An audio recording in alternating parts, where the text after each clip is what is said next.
will be reading my short story from the Group Hex Volume 1. Group Hex is a anthology series that is being compiled by members of the Ontario Horror Writers Association to help exhibit our works to the greater population and help each other out in this way. So this is the first volume. They're coming up with volume 2 soon, and I think they've already called for submissions for volume 3. So this is a short story called Merchandise, and hope you enjoy it. 7 women in as many months, and still they had no leads, not even a single body. Detective Sarita Taggart pushed her reading glasses back up her straight nose and flipped the sheets of information printed in the growing file.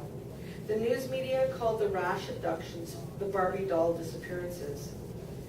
Detective Taggart called it the case that would make or break her career. Anything new? Taggart startled and glanced at Detective Robertson as she leaned against the wooden back of her chair. Despite sparkling blue eyes, the mischievous curl to his lips belied any intention to be helpful. Taking the steaming mug of coffee out of his hand, Taggart took a deep sip of the bitter drink, the heat nearly scalding her tongue. "How long have you been here today?" asked Robertson, concern darkening his eyes as he sat on the edge of her desk. The old beige steel desk slid an inch across the worn wooden floor, the sound scraping everyone's ears. Taggart glared at him and sighed. Robertson's boyish good looks eradicated any irritation. "I've been here for," she glanced at the smartphone sitting next to the open file and placed the mug down, 11 hours, and still the only correlation between the abductees is their looks, their ages, and that they earned about the same income. None knew of the others, not even on social media sites. Combing through their emails revealed nothing. "I feel like I'm at a dead end." She raked her fingers through her shoulder-length blonde hair. A part of her wanted to pull at the locks in frustration. "It's only a matter of time before the perp strikes again." Robertson released a sigh and shook his head. "You're not going to get anywhere studying paper and photos, especially after staring at them for so long." "Don't you think I know that?" she snapped. The coffee sloshed dangerously in the mug as she went to take another swig. His strong male fingers gingerly took the offending cup from her before the white porcelain touched her lips. How many of these have you had today?" Taggart glared at him, her arms folded across her ample chest. "None of your business." Blue eyes never wavered from her glare as Robertson closed the folder. "Grab your jacket. We're going up for dinner." "If this is an attempt to take me on a date, it's not going to work," she smiled slyly. "Oh yes, everyone knows you don't date guys from work," Robertson rolled his eyes. "You're right." Taggart stood up and flashed a beatific smile.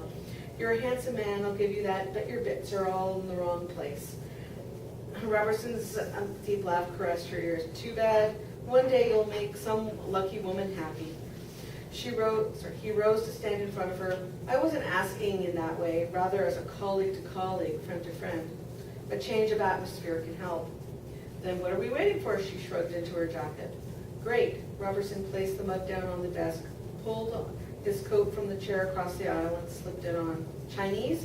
Taggart shook her head, freeing the locks from under her coat's collar. "Japanese. I know of a great all-you-can-eat joint." "Lead on," smiled Robertson, his hand outstretched. "Oh my God, I think I'm going to explode," laughed Taggart. She held her stomach with one arm, her other leaning on the black table. "More sake?" Robertson poured the lukewarm, clear liquid into her ceramic bowl. "Are you trying to get me drunk, detective?" She laughed. "Now, why would I do that?" Robertson batted his brown lashes. "I thought we were going to discuss the case," she smirked, ignoring the cooling beverage. "All right." He sat straighter and leaned on the table. Dirty and empty dishes abound. "Do you have a cursory profile set up yet?" She shook her head. "It'd be so easy to come up with a fabrication, but it could swing wrong, as were so many assumptions. No one has reported seeing any of the abductions. The perpetrator is very wily about being seen. There's nothing, even on security cameras, as to where the women were taken. It's like whomever is doing this is a ghost, so no leads, nothing. Taggart shook her head. The only thing we know is that the perpetrator appears to know their schedules intimately. How is still a mystery. I've combed through the interviews of the victim's male partners, and there may be something there. I don't know, but I think it's a line worth investigating, one that no one thought to study. Robertson swigged back a full bowl of sake and placed it on the table with a thump. So, the connections between the women could be through their boyfriends or husbands, nodded Taggart. Robertson pouted and cocked his head. Interesting. Tomorrow I'm going to start re-interviewing the partners. Blue eyes widened in surprise. You've received permission? Yep. Taggart took a sip from her sake bowl. Why? Do you want to come? The playful expression normally on Robertson's face dissolved into a cold frown as he leaned back from the table. Thank you, but no. I have my own cases to attend to. It's me. Why are you calling so late? It's necessary. The people have a new tactic to find the girls. How is it different from the last one that failed? It could expose us all. Ridiculous. That lesbian bitch just left. Questions are being asked, difficult ones, and if cooperation isn't given freely, I have no doubt she'll go to the courts for search warrants. Silence. Order, sir? I'll contact our business partner and see if he can make another shipment, even with only one unit. In the meantime, take care of her. Shall I add her to the product line? You say she's lesbian. Can she be used? Better yet, is she still a virgin? I don't know, but I doubt it. With her age and lack of experience with me, she'd fetch a worthy price. I hate to dispose of potential wares, but sometimes one must remove damaged goods at the manufacturing level so that it doesn't lower the value of the rest of the merchandise. I understand. Good. I want this taken care of before I have her on my doorstep. Oh, one last thing. Tell my last associate that payment will be deposited in the offshore account once the transaction is complete. Robertson hated coming here, but the necessity of it required sacrifices. The rewards for doing so ensured his average dreams would come true. He looked out across the abandoned woodlot. Well, not so abandoned. His wife's maternal grandfather had owned the land. When he fell ill, Robertson persuaded him to sell it to a developer. Since that transaction closed, Robertson had followed orders in the thousands of acres of development. This morning, he transported the goods from storage to the buyer. By now, that single unit floated to the Far East as part of a greater shipment. Now he returned to store the damaged merchandise in perpetuity. That did not sit so well, and he hoped that the eventual decomposition would require a new storehouse. The worst was ensuring no one would find the goods he destroyed.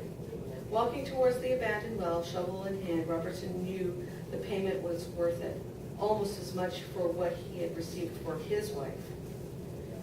The freezing stone floor set off a spasm of shivering. Taggart woke, not sure of her surroundings, for they were as pitch. Panic set in.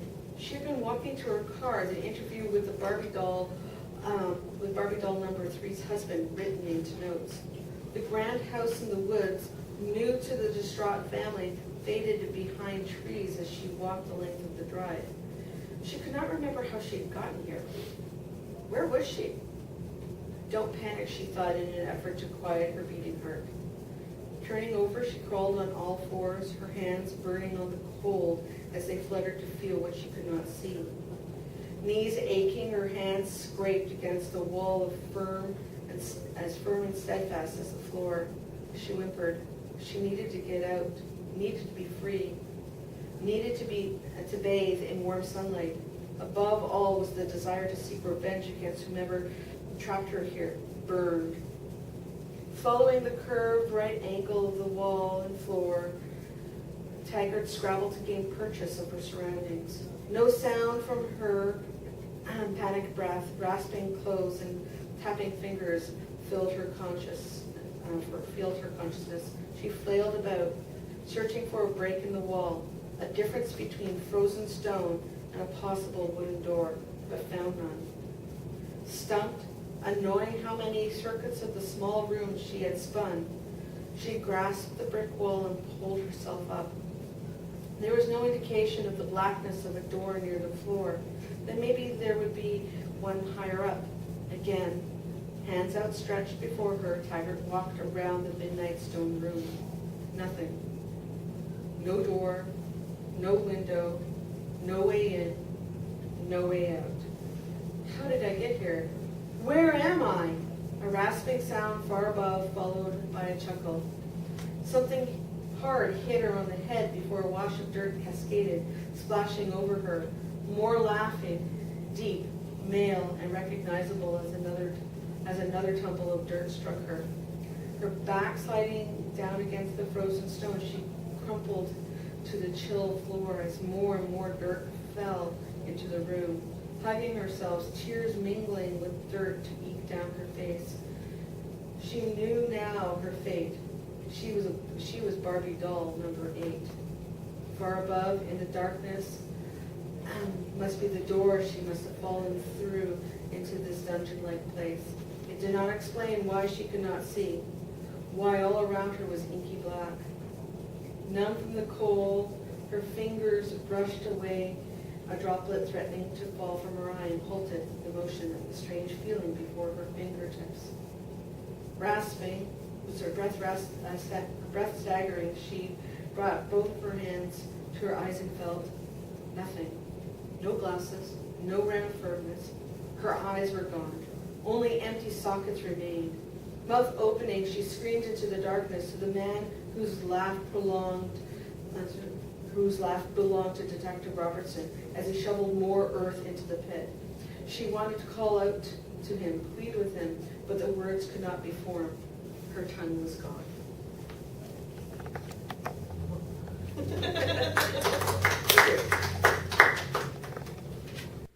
This video brought to you by the works of Stephen B. Pearl, the finest in speculative fiction.